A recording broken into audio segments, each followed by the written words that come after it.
Mr. John Mellencamp. And John chose this song to play, and we don't even know who wrote it, I guess, huh?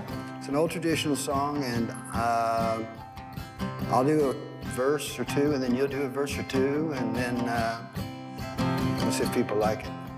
We've not rehearsed this either, because we don't believe in rehearsals. Rehearses work. Rehearsals are for suckers.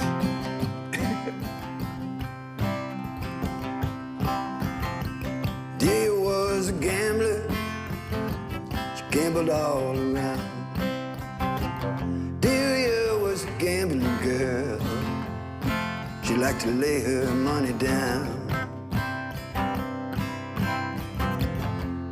All the friends I ever had are gone. Delia's dear mother took a trip out west. When she returned, little Delia had gone to rest. All the friends I ever had are gone. Delia's daddy wept, his mama moaned. Wouldn't have been so bad if the girl had died at home. All the friends I ever had are gone. Cuddy's looking high, Cuddy's looking low. Cuddy shot poor Delia down with his crew of 44. All the friends I ever had are gone. High up on the housetop, high as I could see, looking for them rounders coming after me. All the friends I ever had are gone.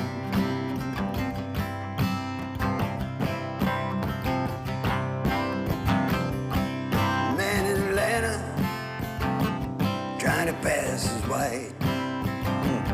Delia's in the graveyard, 6 feet out of sight. I love that one. All the friends I ever had are gone. Well, the judge says, Cuddy, what's this noise about? About all them rounders, judge trying to cut me out. All the friends I ever had are gone. Cuddy said to the jury, what might be my fine? Judge says, oh, poor boy, you got 99. And all the friends I ever had are gone. Cuddy's in a jailhouse, drinking from an old tin cup. Delia's in a graveyard, she ain't getting up. All the friends I ever had are gone. Delia, Delia, how can this be? You loved all those rounders, but you never did love me. All the friends I ever had are gone. Let's do the last verse together. Delia, oh Delia, how can it be? You wanted all those rounders, but you never did love me. All the friends I ever had are gone. Here's the truth. John, thank you. Mr. John Mellencamp, one of my heroes. He doesn't think so, but I'm gonna prove it on this show. So, how you doing, John? Good, good. Thank you for doing this. Thanks for I having see me. you're all in your outfit, like you Is that the way you walk out on stage nowadays? Or? No, this is, we're in my art studio, so I put on my painting. This is where I paint. Are we going to paint? If you like. If you like. I don't want to ruin your reputation as a painter. These paintings, I'm looking at like you're really, really serious about painting. It's awesome. I went to New York when I was fresh out of college to go to the New York Art Student League. And on the way there, I accidentally got a record deal. So you were painting before you were writing songs? Yeah. Before you write songs? Yeah. Oh, listen, when I got my first record deal, I didn't even own a guitar. I had been singing in like local rock bands, you know, on the weekend just to make money, and so I had a demo tape. I thought, well, if I'm gonna be in New York, I might as well just drop these off and see what happens. And I didn't even get back to Indiana. I drove to New York and I drove back, and by the time I drove back, this main man at the time was managing Bowie and Lou Reed and Mott the Hoople and, you know, that whole scene. Wow. And that was early. I mean, I didn't realize you were... Yes, I'm old. I'm older than you. Don't start with me. Yes, I'm old. Anyway, they called and they said, hey, can you come back tomorrow? And it's like, I'm already in Indiana. I can't, I don't have any money to get back there. And so they said, oh, we'll pay for it. So I got on a plane and I flew back, and the New York Art Student League hadn't even got back with me if they would accept me or not, you know. So I already had a record deal, and I didn't even know if I got into the painting school I wanted to get into. When I got my first record deal, Sam, I had only written like 3 songs my whole life. The idea of writing a song was like, what? You know, taking care of business is good enough for me. I'm making a living singing, taking care of business, you know, all the songs, you know, I was in a cover band, so writing songs was never even dawned on me. And that's why my first records were so terrible, was because I was actually growing up, you know, learning how to write songs in public. Yeah. You know, how many songs you got written? 10. Okay, let's record them. My first 10 fucking songs are on an album. Yeah. You know, it's like, I did the same thing because I just wanted to get out on the road and play in front of people, but did I never want to. You didn't want to do that? See, no, I didn't used to care like about that side of it. I have always struggled with the idea of being a monkey on a string and, you know, keeping my own integrity and doing it my way and trying not to follow a path that others had laid. You know, I got some real good advice from a really smart guy when I was real young. He said, John, go where they're not. Do what they're not doing. And then he said, keep it small, but keep it going. And everybody else was trying to become this, you know, this thing. How and I big was can I get? Yeah, this thing, for me, it was like I was trying to withdraw from all of that. But, you know, it's seductive, all of that, you know, and I found myself, you know, it's like, okay, well, fuck it, we're in it, let's just do it, let's try. And then I would always go, what are you doing to you? You know, what are you doing to yourself? What are you trying to prove? You did a good job. Whatever you were doing, you did a good job, because your image has been solid. You have never looked like, even to a guy that's in the same business, you know how people can be criticized of each other, like, well, I'm better than him, or I can do it.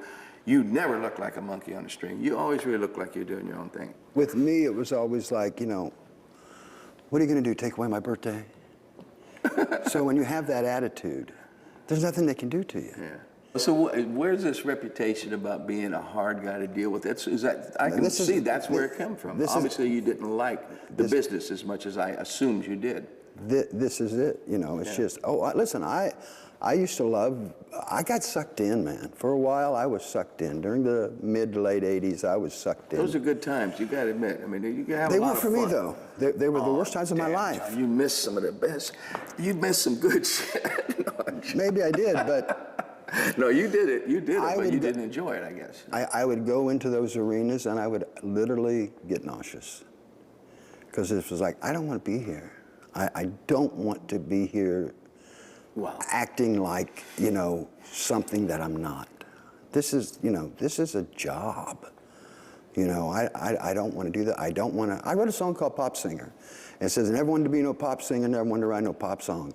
Never wanted to hang out after the show. And I caught so much shit for that song because it was just like, man, you're biting the hand that feeds you. And my response was, so what? So what do I care?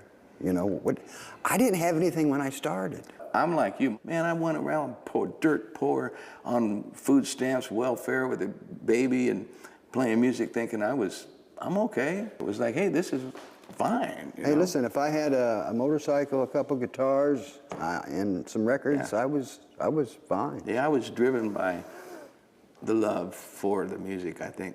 And fame and fortune was strong with me because I was so poor. When I first got some, I got excited, but I just can't believe that didn't excite you, that all the fame and the fortune. Applause. Did not make you happy.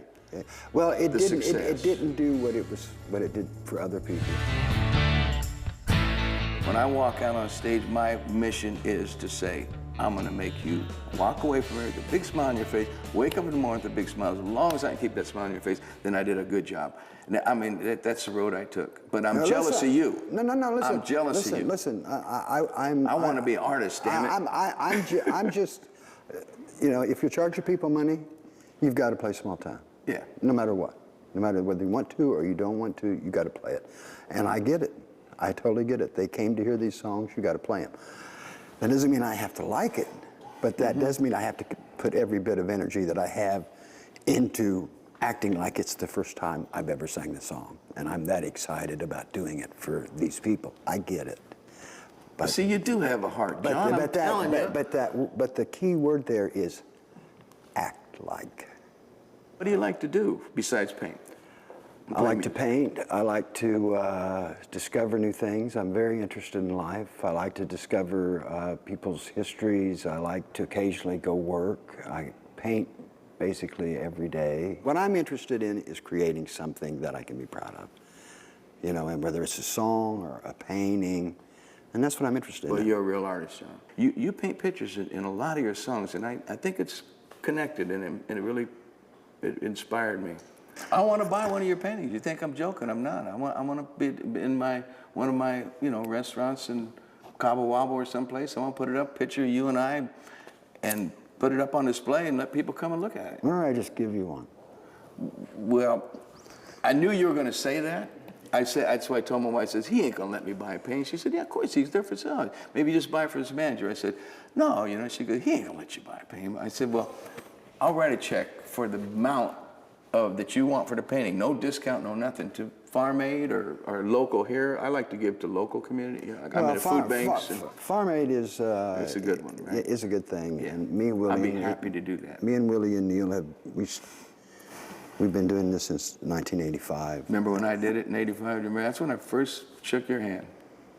Yeah, but I was a bad boy on there. I would love to come back and redeem myself. Will you guys please invite me back? I promise. I went out and said, here's a song for you tractor pulling motherfuckers. I couldn't help myself, and boom, off went the lights, and I suffered for that. I felt so bad. I felt terrible about that. I would love to come back. I think I know the kind of guy you are, and I want to guess. So I'm going to give you two things, and you're going to tell me this one or that one, this one or that one, okay? So, Picasso or Dali? Picasso. Ford or Chevy? Chevy. See, I thought Ford, but okay, if I had Picasso down. Beatles or the Stones? Stones. Me too. See, yeah. I knew this. See, John, I knew this one. I once did an introduction in the Rock and Roll Hall of Fame. I think it was for the Lovin' Spoonful. And Paul McCartney was sitting out here, and I had to say, I'm sorry, Paul, but these guys were writing about hot down summer in the city, back of my neck getting dirty gritty, and you were writing about, I want to hold your hand. Really? That was in my speech.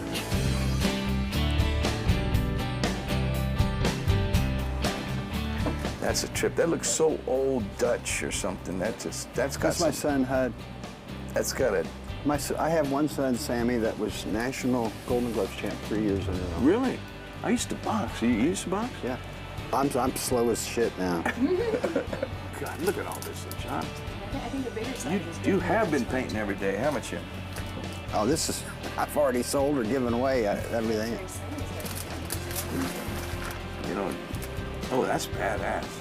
It's that Lieber thing with me. It's like, you don't give me a choice. I don't want any choice. Man, that's what we have in common. We have that in common. Yeah, that's really cool. I think I'll leave that one out too. Yeah, that's cool. No, I'm cool. Let's narrow it down. I like that guy a lot. Okay, well, let me tell you about that guy. Okay. That is a friend of mine named Trevor Goff. He's like my gay best friend.